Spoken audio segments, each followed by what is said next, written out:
요한복음 15장에 있는 말씀 가지고 그리스도인의 사람이란 제목으로 말씀을 살펴보면서 은혜를 받도록 하겠습니다.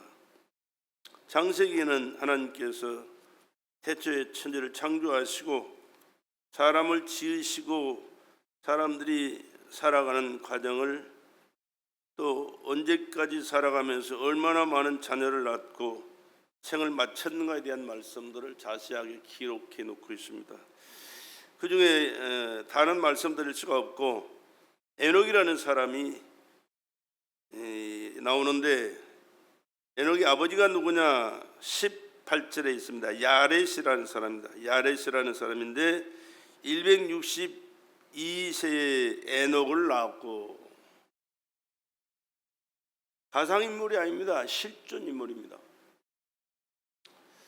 에녹을 낳은 후에 800년을 지내며 자녀를 낳았으며, 몇 년을 지내요?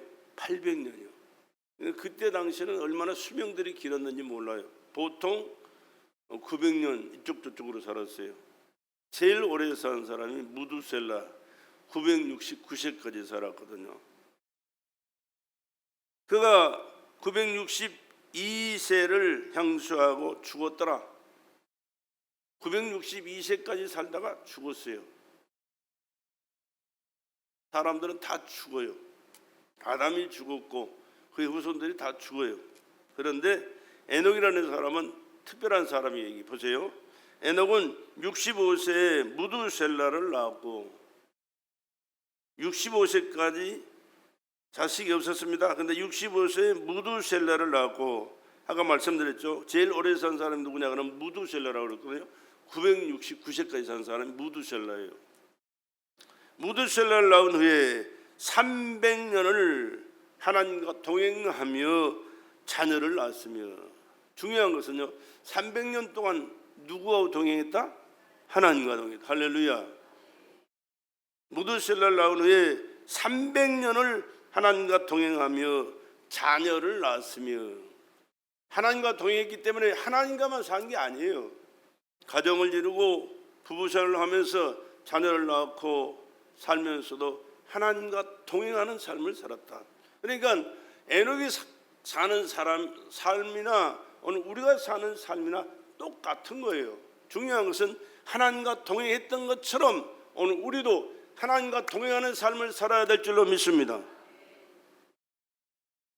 하나님과 동행하면 다 끊어버리고 하나님과만 사는 게 아니라고 말이에요. 똑같은 가정을 이루고 부부생활을 하면서 자녀를 키우고 사회에 나가서 일하면서도 하나님과 동행하는 삶을 에녹처럼 살아가야 된다 그 말입니다. 그래서 다음에 보세요. 그가 365세를 향수하였더라. 365세 짧은 기간이잖아요. 그때 당시. 그런데 죽었다가 안 나와요. 죽은 게 아니고 진행되고 있습니다. 그가 365세를 향수하였더라. 그 다음에 24절, 에녹이 하나님과 동행하더니 하나님은 그를 데려가심으로 세상에 있지 아니하였더라. 이 말씀이 중요합니다. 하나님과 300년을 동행했는데 하나님이 얼마나 기뻐하셨던지 이 땅에 둘 수가 없어서 너무 사랑하고 기뻐한 나머지 그를 데려가셨다. 어디로 데려갔을까요?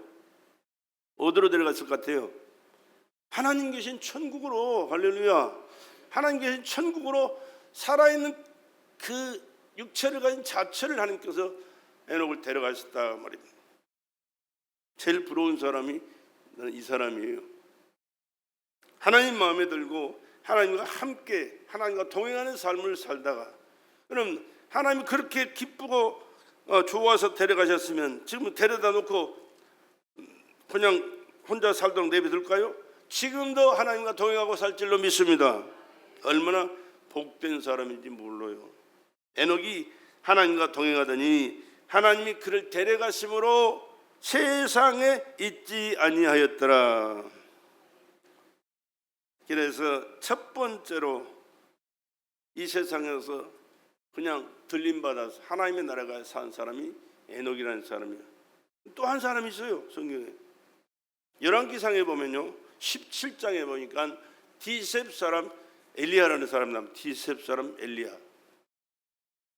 그 사람은 디세베라는 지역에서 살았던 사람인데 그 사람을 하나님의 사람이라 그렇게 말씀해요. 얼마만큼 하나님과 친밀한 관계 속에 살았는지 몰라요. 항상 하나님을 마음속에 모시고 삶 속에 그분과 교통하면서 하나님 뜻이 무엇인가를 깨닫고 그분이 말씀하시면 그 말씀이 무슨 말씀이든지 다 선포하고 그 말씀의 뜻을 이루어드리면서 하나님께 영광 돌리고 하나님께서 기뻐하셔서 그를 원하시는 대로 쓰시면서 하나님의 역사를 이루셨던 사람이에요. 이 엘리야 시대에 일어난 일들이 참 많이 있습니다. 한 가지만 말씀드리면 이스라엘 나라의 아합이라는 왕이 하나님을 잘 섬겨야 되는데 하나님 섬기라고 이스라엘 나라를 선택하시고 이 나라를 은혜 가운데 살아오도록 축복해 주셨는데 왕이 되고 나서 이세벨이라는 이방 여인을 데려다가 왕후를 삼고 그 여인의 그 속삭임에 넘어가서 하나님을 불신하고 우상을 섬기고 하나님 뜻을 외면한 채 마음대로 살아요. 그래서 엘리야를 보내서 하나님께서 그에게 말씀합니다. 이스라엘은 얼마나 날씨가 더운 나라입니다. 요즘은 우리나라가 더 더운 것 같아요. 이상이 됐어요. 아무튼 너무나도 메마른 그 땅에 하나님께서 그렇게 말씀합니다. 내 말이 있지 않으면 하늘의 빗소리가 들리지 않을 것이다. 그러면서 3년 6개월 동안을 비를 내리지 않았어요. 하늘을 닫아버렸어요. 그러고 나서 그 왕을 깨닫게 하고 하나님이 누구신가, 하나님이 어떻게 역사를 다스리고 이 나라를 다스리고 인간의 생명을 다스리는가를 그들에게 보여주시면서 하나님을 다시 찾고 예배하도록 만들어 주셨습니다. 근데 이 일을 위하여 쓰임 받는 사람이 엘리야라는 사람이거든요. 근데 하나님이 또 엘리야를 얼마나 기뻐하셨는지 몰라요. 그래서 하나님이 그에게 취한 역사를 우리가 성경을 통해서 봐야 되는데 하나님께서 엘리야에게 성천에 데려가시겠다는 말씀을 선포하신 이후에 그것을 알아차린 엘리야의 제자 엘리사가 그를 끊임없이 쫓아다니면서 엘리야에게 임한 하나님의 은혜가 자기에게 임하기를 온전히 사모하면서 그를 잠시도 놓치지 않고 따라다닙니다. 그때 되어진 일들을 잠깐 말씀하면 두 사람이 행하며 말하더니 호련히 불소리와 불말들이 두 사람을 격하고 엘리야가 회리바람을 타고 승천하더라. 두 사람이 행하며 말하더니 호련히 불소리와 불말들이 두 사람을 격하고 엘리야가 회리바람을 타고 승천하더라. 이렇게 말씀했어요. 하나님께서 엘리야를 얼마나 사랑하시고 기뻐하셨던지 그를 이 땅에 두지 않고 통째로 승천에 데려갔습니다. 하늘나라로. 그 말씀이 열왕기하 2장 11절에 기록된 말씀이에요. 여기 기록되어 있나 모르겠다. 열왕기하 2장 11절에 이게 안 나왔어요. 내가 나중에 다시 찾았던 기록이라 내가 이 말씀을 기록하지 않았었습니다. 두 사람이 그래서 에녹이라는 사람이 하나님께서 기뻐하셔서 데려가 하나님의 나라에서 동행하는 삶을 살고 엘리야라는 사람이 하나님 앞에 귀하게 쓰임받고 하나님의 말씀을 선포하고 하나님의 뜻을 이루다가 하나님께서 기뻐하셔서 그를 데려가 하늘나라에서 함께 살아가는 그와 같은 큰 은혜를 입었습니다. 그러고 나서 2025년 전에 예수님께서 이 땅에 오셨습니다. 이 땅에 오셔서 자신이 하나님의 아들이신 것을 인류를 대속하시어 구원하시기 위하여 십자가의 피로 돌아가실 것을 말씀하셨고 그 말씀도 십자가에 돌아가셨는데 돌아가시기 직전에 하신 말씀이죠. 요한복음 14장에 그 말씀이 기록되어 있어요. 이것도 내가 말씀을 안 했기 때문에 기록이 안 됐을 건데 찾아보자. 요한복음 14장 1절에서 너희는 마음에 근심하지 말라. 하나님을 믿으니 또 나를 믿으라. 내 아버지 집에 거할 것이 많도다. 내 아버지 집이 어디요? 하나님 계신 천국입니다. 에녹을 데려갔던 그 나라 엘리야를 데려갔던 그 나라, 그 천국이 우리 주님께서 가셔서 우리를 위하여 있을 것을 예비하신 천국인 줄로 믿습니다. 내 아버지 집에는 거할 곳이 많도다. 그렇지 않으면 내게 이르시리라. 내가 너희를 위하여 처소를 예비하러 가노니. 뭐하러 가요? 처소를 예비하러 가노니. 가서 너희를 위하여 처소를 예비하면 내가 다시 와서 너희를 내게로 영접하여 나 있는 곳에 너희도 있게 하리라. 지금 예수님이 어디 계신가요? 천국에 계시죠. 천국에 계신 그대로 그곳에서 우리 있을 것을 예비하고 계시는데 어떻게 예비하십니까? 우리 하나님의 불 믿고 하나님의 나와 예배드리고 말씀 듣고 순종하고 충성하면서 하나님 마음 드리고 몸 드리고 시간 드리고 물질 드리고 충성하면서 하나님 앞에 헌신하는 삶을 살아가는 그것을 보시고 그것을 죄로 삼아 우리 있을 것을 하늘나라에 예비하시고 그곳에서 우리를 불러 그곳에서 영광스럽게 누리며 살도록 은혜 베풀어 주시고 계신 줄로 믿습니다. 마이크 형 이상하다 소리가.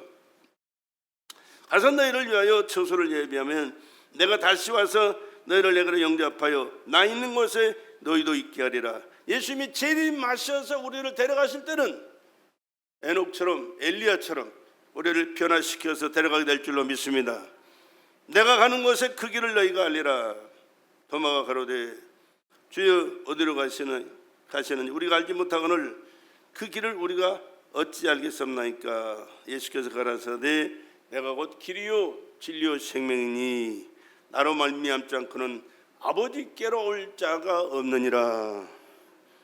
하나님 나라에 하나님 아버지가 계신 천국으로 갈 수 있는 길은 유일합니다. 예수 그리스도가 하나님의 아들이며 나의 구주십니다. 믿고 고백하며 그분 함께 사는 삶을 살아가는 그자만이 그곳에 가게 되는 줄로 믿습니다. 아무나 가는 게 아니에요. 여러 가지 길이 있는 게 아니에요.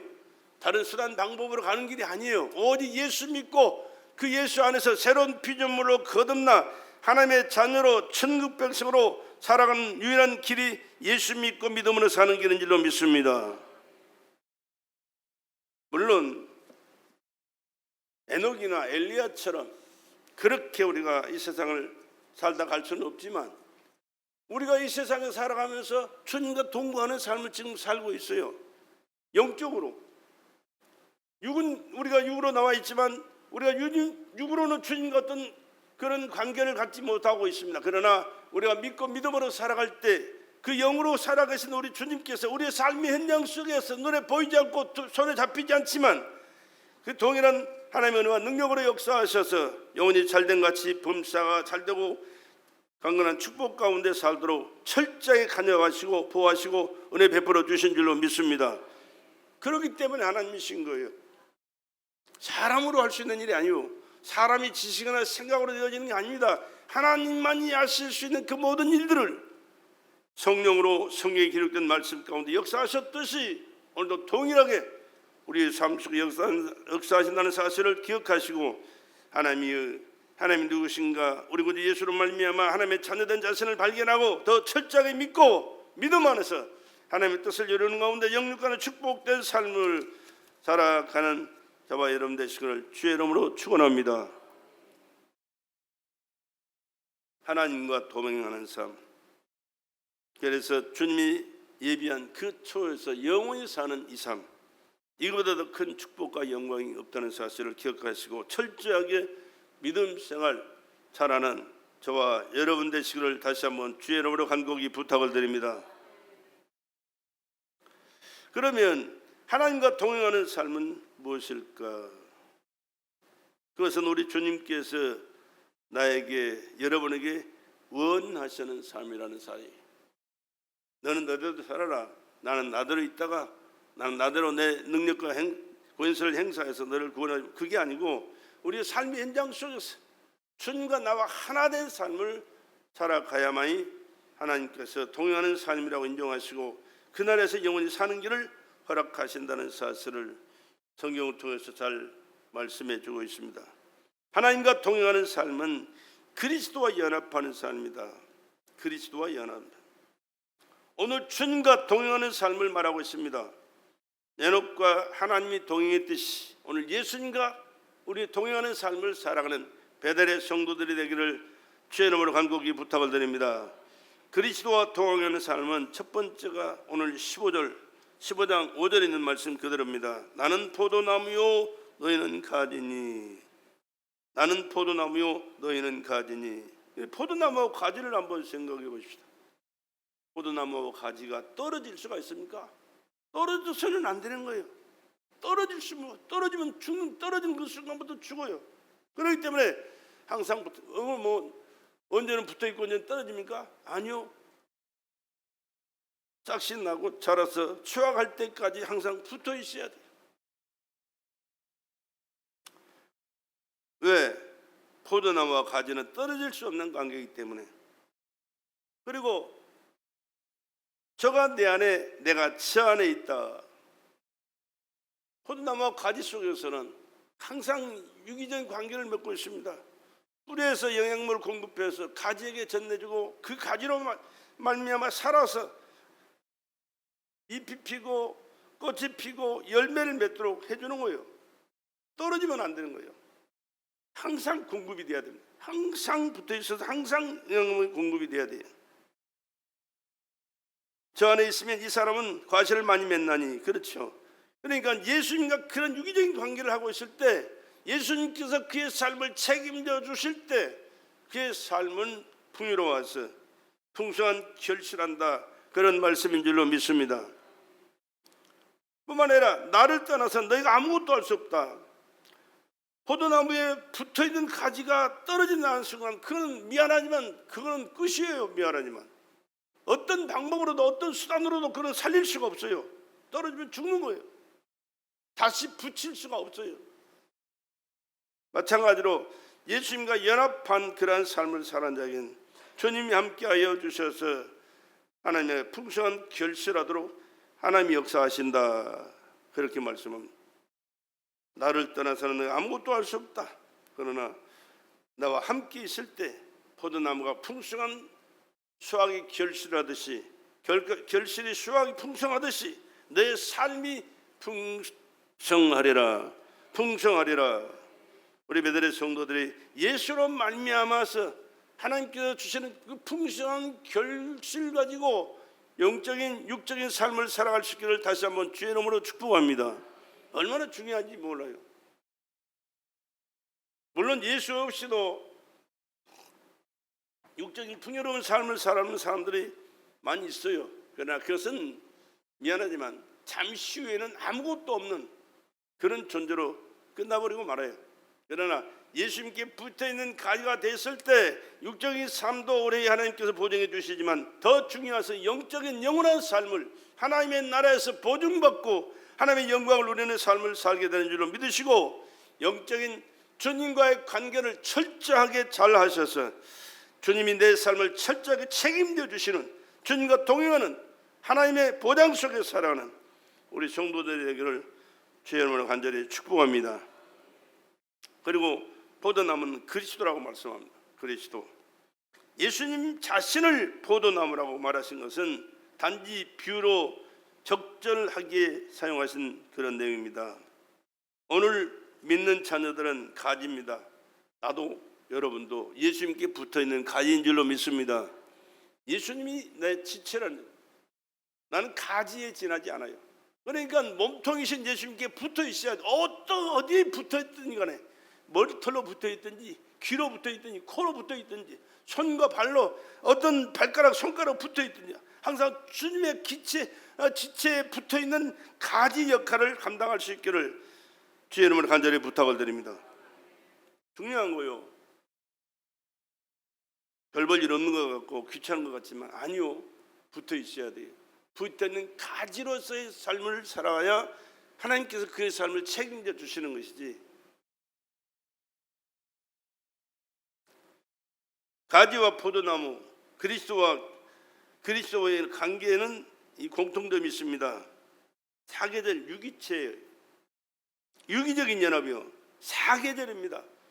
밤낮을 가리지 않고 봄, 여름을 가리지 않고 또 날씨 기후에 관계 가리지 않고 항상 붙어 있어야 되지. 여러분 밤에 주무실 때 하나님 앞에 하루를 결산하시면서 지켜주셔서 은혜 베풀어 주셔서 하나님의 보호하셔서 오늘 편히 쉴 수 있었습니다. 일할 수 있었습니다. 이런 삶을 살 수 있었습니다. 감사합니다 하시며 사시죠. 아침에 일어날 때도 마찬가지. 하나님 일어나게 해주셔서 감사합니다. 새날을 주셨으니 오늘도 내 삶을 책임져 주셔서 하나님의 기뻐하신 그 뜻을 깨닫고 순종하면서 이뤄가는 삶을 살도록 오늘 또 책임져 주시옵소서. 기도하실 줄로 믿습니다.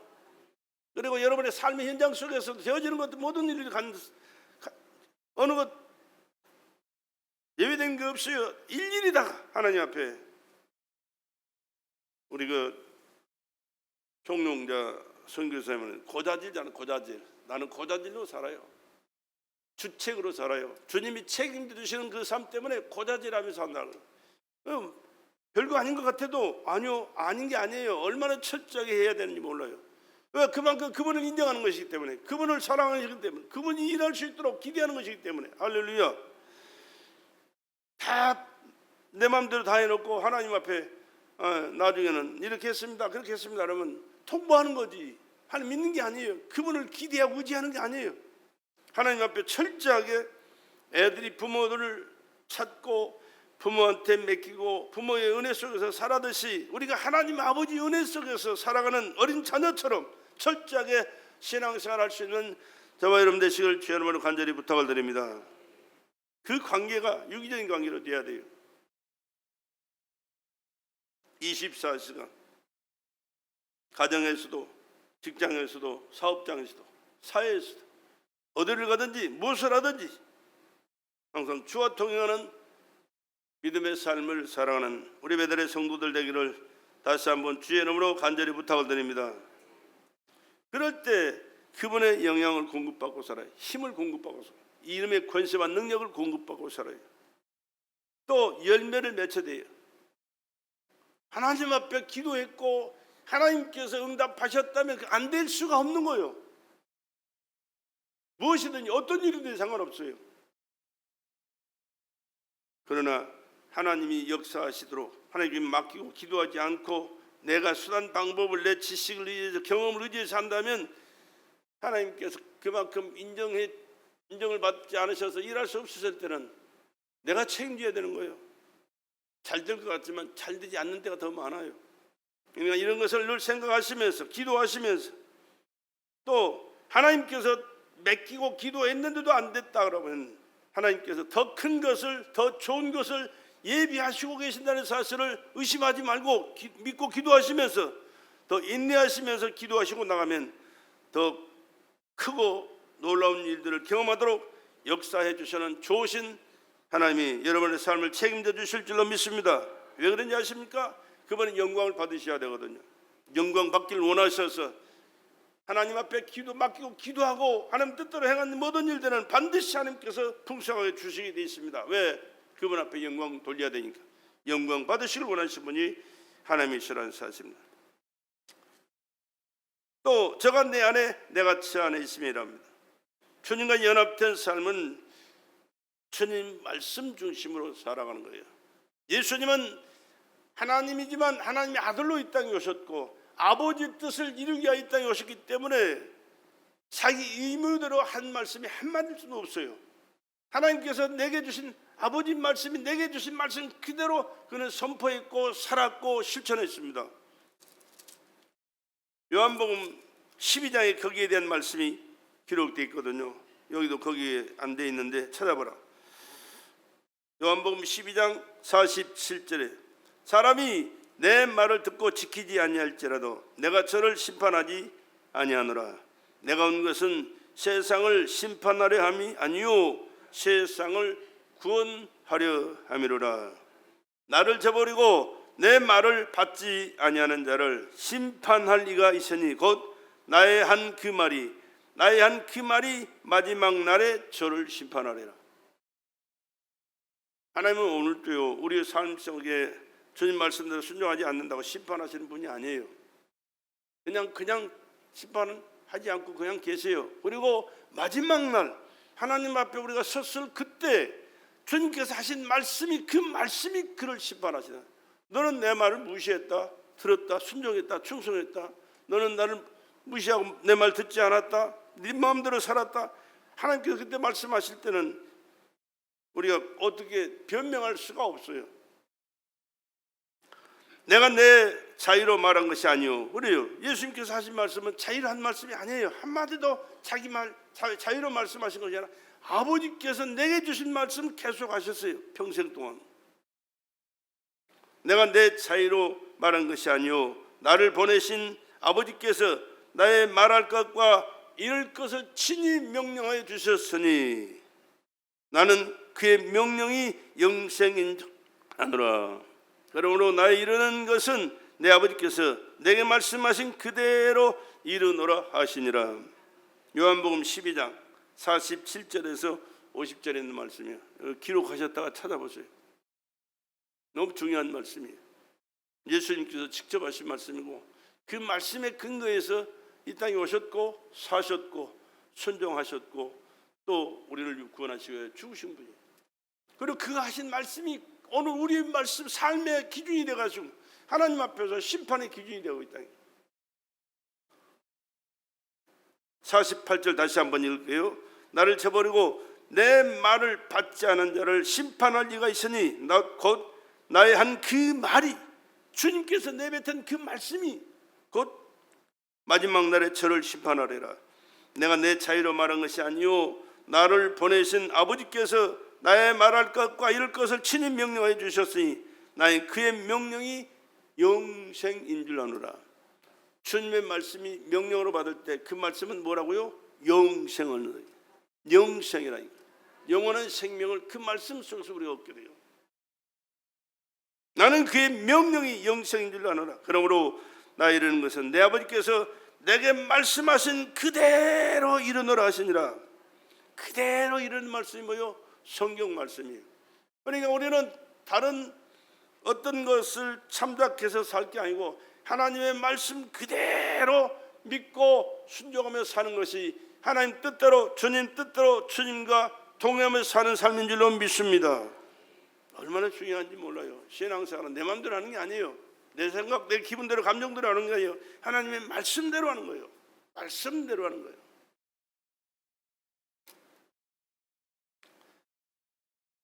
예수님을 믿는 자들의 첫째 목표는 주님 중심으로 살아야 된다. 주님 중심. 누구 중심? 주님 중심으로. 신앙생활은 주님 중심으로 하는 거예요. 주님 중심이 누구 중심이요? 말씀 중심이에요. 말씀. 하나님 말씀.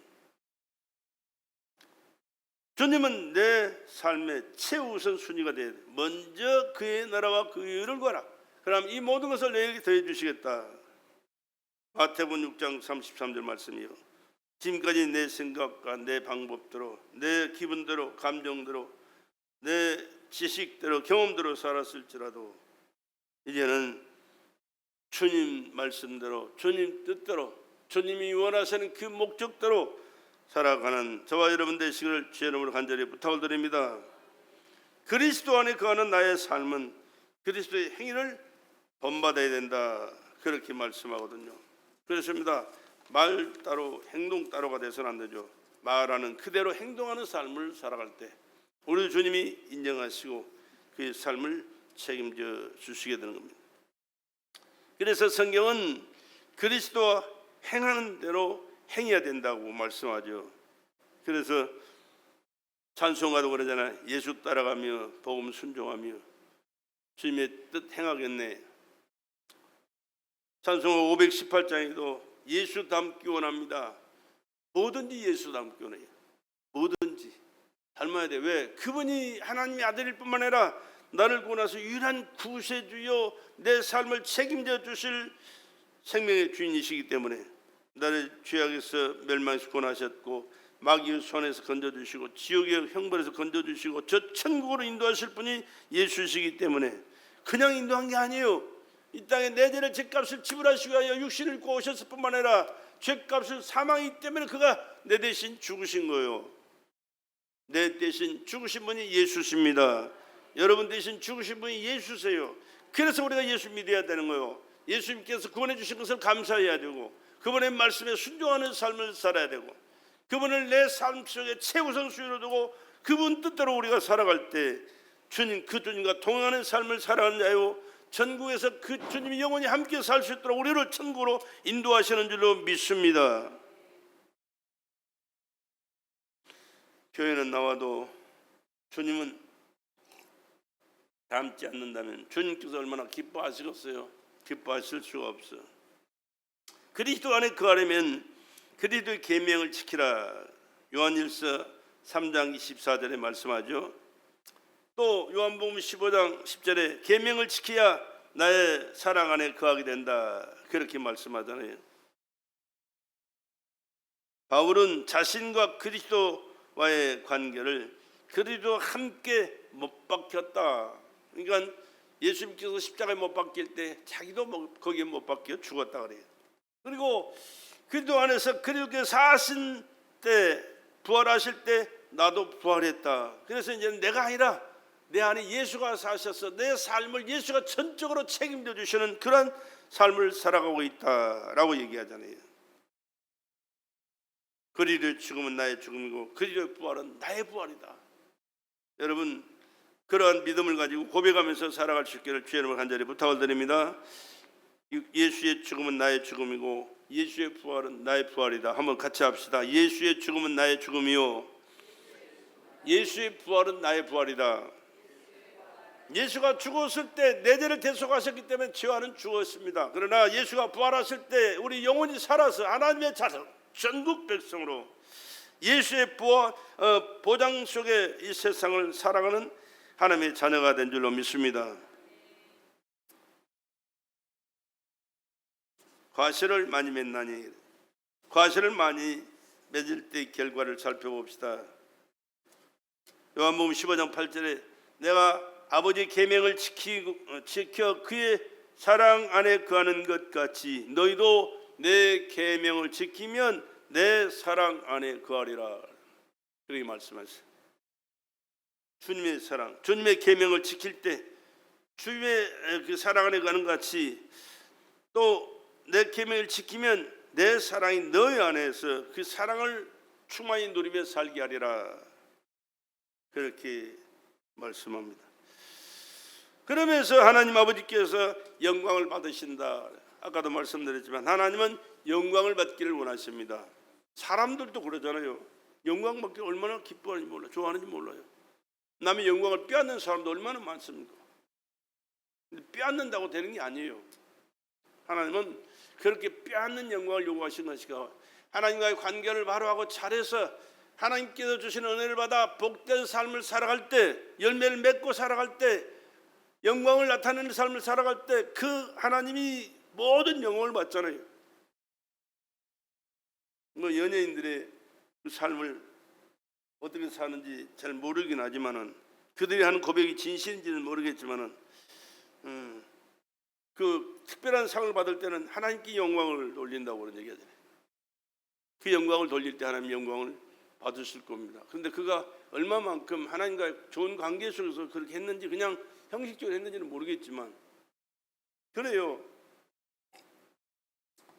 사람이 영광 받기를 원하는 것은 누구를 닮았습니까?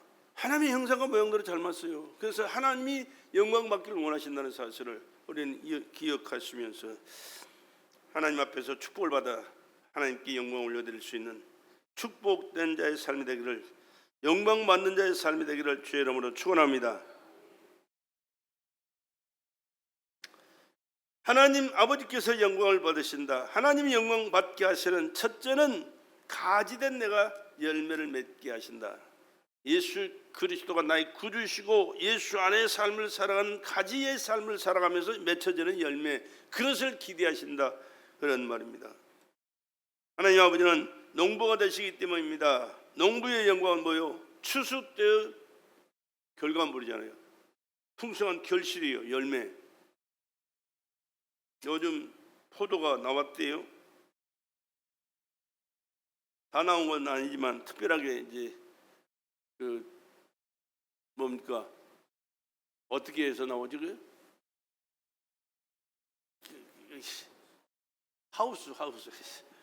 하우스를 통해서 나오는 열매가 많이 나오는데, 많이 나오지는 않지만 나와서 포도가 그 맛을 내고 있는데, 그 풍성한 포도가 조금 있으면 여기저기서 많이 나올 거예요. 농부의 수고는 그 포도의 결과물이잖아요. 하나님께서도 우리의 삶을 통해서 얼마만큼 하나님이 기뻐하신 열매를 맺고 사는가, 거기에 대해서 하나님께서 기대하고 계신다는 사실은, 내가 주의 제자가 된다, 주님께 인정을 받았기 때문이라는 사실은, 여러분 교회에서 직분을 받아서 충성할 수 있는 그런 자가 됐으면요, 여러분 하나님께서 여러분을 인정하셨기에 직분을 주셨다는 사실을 잊지 마시기를 부탁을 드립니다. 혹시 아직까지 잘 모르는데도 직분을 주셨다, 그러나 하나님께서 더 빨리 성장해서 그 직분을 잘 감당해서 열매 맺는 삶을 살으라고 하나님께서 미리 은혜를 주셨다는 사실 또한 기억하시면서 열심히 최선을 다할 수 있기를 주의 이름으로 간절히 부탁을 드립니다.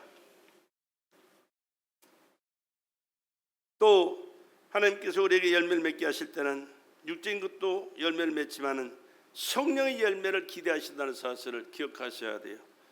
갈라디아서 5장 22절에 23절의 말씀 있잖아요. 오직 성령의 열매는 사랑과 희락과 화평과 오래참과 자비와 양성과 충성과 온유와 절제니 이 같은 것을 금지할 법이 없다. 성령께서 열매를 맺게 하시는 그 법은 금지할 법이 없어요. 성령을 누가 거역할 수 있어요?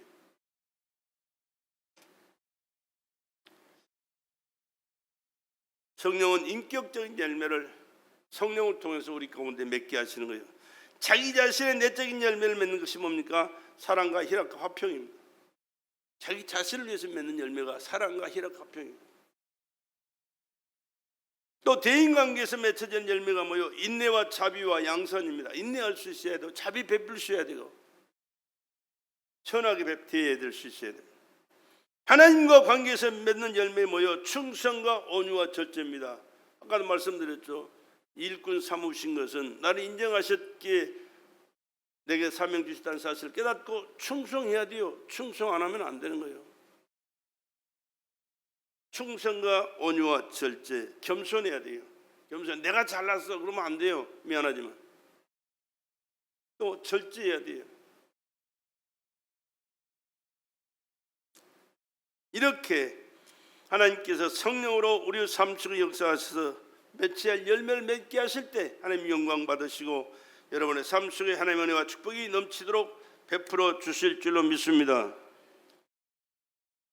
계속 열매를 맺기 위해서는 이 균형 잡힌 인격을 이루는 데 힘써야 됩니다. 믿음의 덕을 베드로후서 1장 5절에서 8절까지 말씀 가운데 이런 말씀이 있습니다. 믿음의 덕을, 덕의 지식을, 지식의 절제를, 절제의 인내를, 인내의 경건을, 경건의 상호이해를, 상호이해의 사랑을 더하라. 어느 것 하나만 가지고 되는 게 아닙니다. 믿음의 덕을, 믿음만 있다고 되는 게 아니에요. 믿음만 좋다고 되는 게 아니에요. 덕을 끼쳐야 돼요. 다른 사람에게 은혜를 끼쳐야, 덕을 끼쳐야 돼요. 또 덕의 지식을 내야 돼요. 말씀의 지식을 해요. 절제 인내를, 인내의 경건을, 경건의 상호 우애를, 상호 우애의 사랑을 더하라. 믿음 있는 자는 자기 믿음만 주장하면 안 돼요. 덕이 있어야 되고 균형 잡힌 그런 신앙생활을 해야 된다 그 말입니다. 지식만 주장하면 열매가 맺혀지지 않아요. 미안하지만 절제가 나타나야 됩니다. 인내를 끝까지 해야 열매가 나옵니다. 아무리 거룩하여도 사랑이 없으면 인정이 없다. 형제에는 하나님의 사랑이 포함되어야 한다. 그런 말씀입니다. 예수님은 자기를 따르는 자에게 사람 낚는 어부가 되라. 그렇게 말씀하신 것이 있죠. 중요한 것은 영혼 구원하는 어부가 되라. 고기 잡아 먹고 사는 삶이 되게 아니고 영혼을 구원하여 하늘나라로 하나님의 나라로 인도하는 영혼 목자가 되라. 그런 말씀이에요.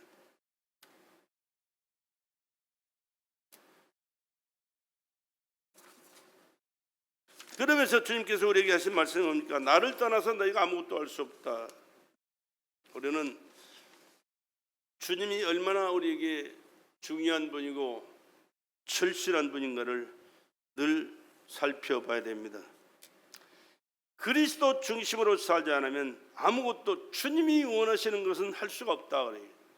내가 원하는 것은 내 기분대로, 내 감정대로, 내 하고 싶은 대로 하면 돼요. 그러나 주님이 원하시는 것은 주님이 나의 중심에 내 삶을 책임져 주시는 삶을 살지 않으면 아무것도 주님이 원하시는 열매를 맺을 수가 없다 그래요. 주님이 원하시는 열매를 맺을 수가 없으면 미안하지만 허당이에요, 허당.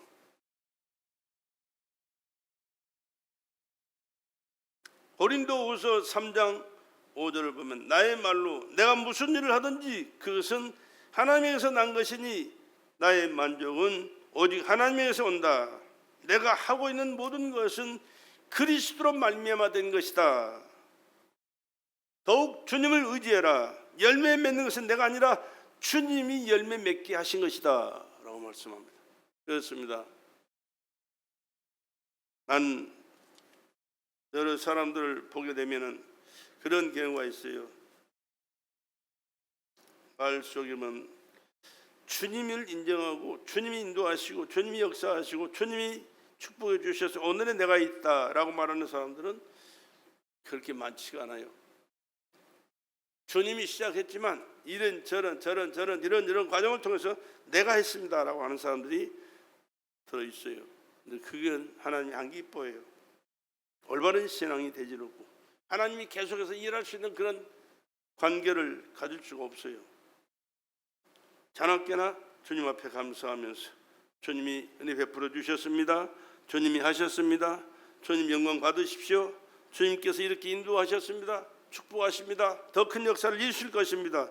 항상 주님을 먼저 그 마음속에 고백하면서 또 다른 사람들에게 고백하면서 주님을 인정하시고 주님을 기억하시고 주님께서 역사하실 수밖에 없도록 주님 앞에 맡기고 사는 삶을 살아갈 수 있기를 주의 이름으로 간절히 부탁을 드립니다.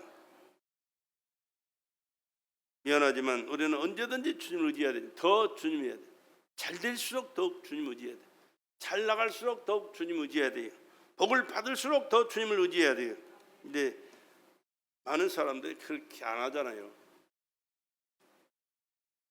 어렵고 힘들 때는 얼마나 열심히 주님 앞에 매달려 기도하고 충성하고 주님 뜻대로 살려고 몸부림쳤는지 몰라요. 그런데 잘 되니까 이제 바쁘다는 핑계대로 한 번 빠져 두 번 빠져 자꾸만 빠고 싶네. 또 이 사람 저 사람한테 내가 했다고 내가 어떤 사람이라고 내가 어떤 왜 나를 안 알아주냐고 나를 내세우면서 주님과 상관없는 삶을 살아가는 사람들이 물론 우리 교회는 없지만 잘 나가는 사람들은 더러 많이 있어요.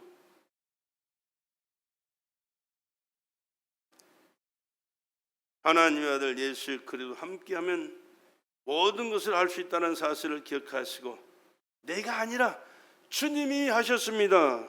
주님이 하실 것입니다. 주님께서 영광을 받으셔야 됩니다. 주님께 감사합니다. 이런 삶을 살아갈 수 있기를 주의 이름으로 간절히 부탁을 드립니다. 빌립보서 4장 13절에 이르시되 내게 능력 주시는 자에서 나는 모든 것을 할 수 있다. 여러분의 삶을 책임져 주실 분은 주님이시고 여러분의 가는 길을 인도하실 분이 주님이시고 여러분이 하시는 모든 일들을 잘 되도록 축복하실 분이 주님이신 줄로 믿습니다. 주님은 그냥 주님이 아니에요. 창조주예요. 말씀으로 세상을 창조하신 창조주. 만물을 붙들고 계시고 운행하고 계시는 분이에요. 여러분의 생사화복을 주장하신 분이 그 예수님이십니다. 그렇기 때문에 주님 빼내면 그냥 시체 아무짝에도 써먹을 데가 없는 별 볼 일 없는 그런 시체. 누에 거치는 수없이 허물을 벗고 나방이 되는데 사람은 1단계 성공하면 여기서 벗어나 더 좋은 열매를 맺지 않고 많은 것을 많이 본다고 그래요. 그러므로 성공할수록 더욱 주님을 의지하는 삶을 살아가는 저와 여러분 됩시다. 왜 그렇게 안 하고 싶은가요?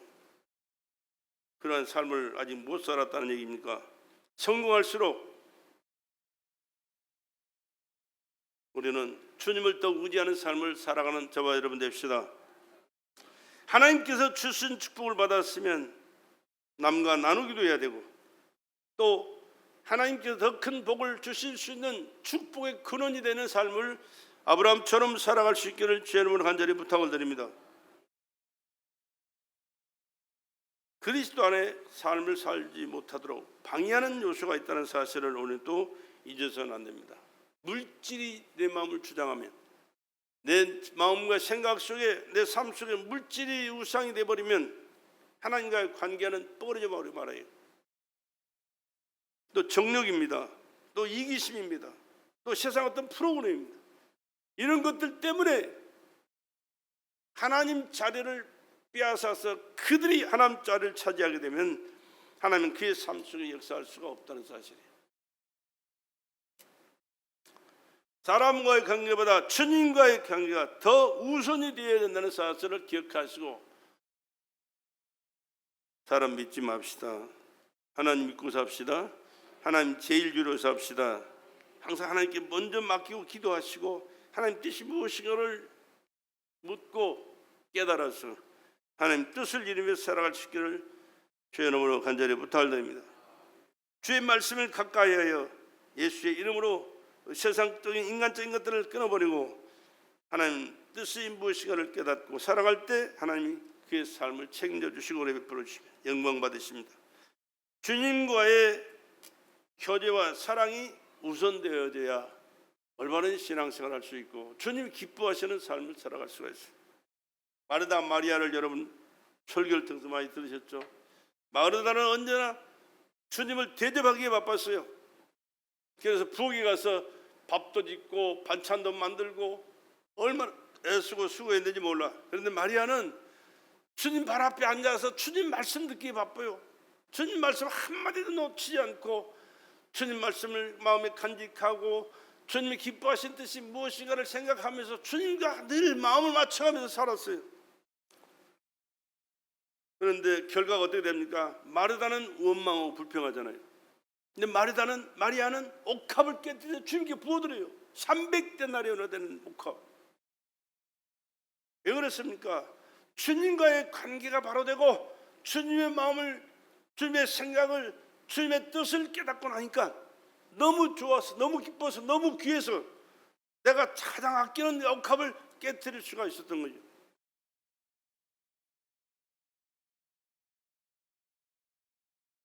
주님을 사랑하기에 주의 일을 해야 됩니다. 주님을 사랑하기에 헌신도 해야 됩니다. 주님을 사랑하기에 여러분 나와서 신령과 진정을 다한 예배자로 살아야 될 줄로 믿습니다. 주님을 사랑하기 때문에 충성자로서 충성을 해야 되는 거예요. 마지못해 억지로 어쩔 수 없어서 안 나오면 또 한마디 하니까 듣기 싫어서, 그게 아니고 주님 앞에 나와서 마음을, 정성을, 힘을 쏟아서 그 주님을 섬기고 예배드리고 그 말씀을 받고 순종하고 몸드리고 마음드리고 시간드리고 충성 드릴 때 주님이 기뻐하셔서 우리와 함께 하실 뿐만 아니라 여러분의 삶을 책임져 주시고 주님이 기뻐하실 그날에 에녹을 데려가셨듯이 엘리야를 불러가셨듯이 우리 영혼을 불러서 하나님의 나라에서 영생하는 함께 할 수 있는 은혜와 축복을, 영광을 누리게 될 줄로 믿습니다. 주님이 없는 길에서 예배자로, 찬양자로, 기도자로, 전도자로, 봉사자로 받은 사명 잘 감당하시고 주님의 제자로서의 사명을 잘 감당하셔서 축복의 열매를 많이 맺으시고 천국에서 영광스러운 삶을 살아가는 메달의 성도들 다 되시기를 다시 한번 주의 이름으로 축복합니다.